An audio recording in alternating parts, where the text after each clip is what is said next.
আসসালামু আলাইকুম গাইস, কী অবস্থা? সবাই ভালো আছেন? সবাই আলহামদুলিল্লাহ ভালো আছেন।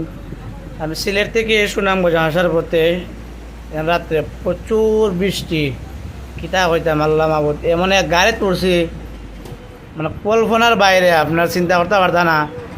এত বৃষ্টি দিয়ে কিন্তু গাড়ির মধ্যে কোনো হুইপার নাই, গাড়ির ভিতরে পানি ফরের, বৃষ্টিতে পানি পড়া পারা বড় কথা না, পানি পড়তেই পারে বৃষ্টি কারণে, কিন্তু হুইপার নাই। গাড়ি ড্রাইভারে এমনভাবে চালাইতে পারে, আপনার দেখতে পারতেছেন সামনে কোনো কিছু দেখা যান না, এয়ারে বৃষ্টি হচ্ছে, তাও আস্তে আস্তে আস্তে আস্তে যার গাড়ি খেমে যে যার নিজেও হইতে পারেন না ড্রাইভারে, এমন এক অবস্থায় গাড়ি চালায়। তো আলহামদুলিল্লাহ মোটামুটি ড্রাইভার অভিজ্ঞতা থাকার কারণে আস্তে আস্তে আইসে, তার বাদেও আল্লাহ বাঁচাইছে সব দুর্ঘটনা থেকে, নয়তো দুর্ঘটনা যে কোনো সময় গড়িতে পারতাম। একটা যে সময় রাত্রে এই সুনামগঞ্জে নাইটের গাড়িগুলা গেছে, সাধারণ জিনিসের লাগে আল্লাহ লাগাইছেন না, আল্লাহ আমরা রক্ষা করছেন, রহমত ভালো আছে, কপাল ভালো আছে, যেহেতু লাগে আল্লাহ রক্ষা করছেন।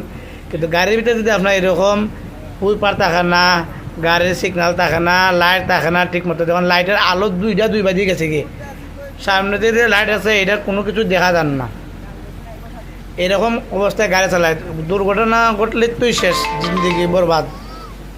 এই অবস্থা ড্রাইভার হতে গাড়ি চালাতে কিচ্ছু দেখা যান না।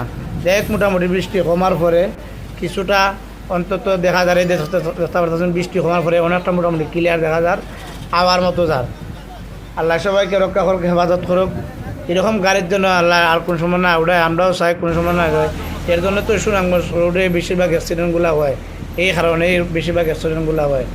ড্রাইভারে কিছু দেখতে হবে না, চোখ মুঞ্জা গাড়ি চালায়, জবা ইচ্ছা ওবাই দিয়ে গাড়ি যার।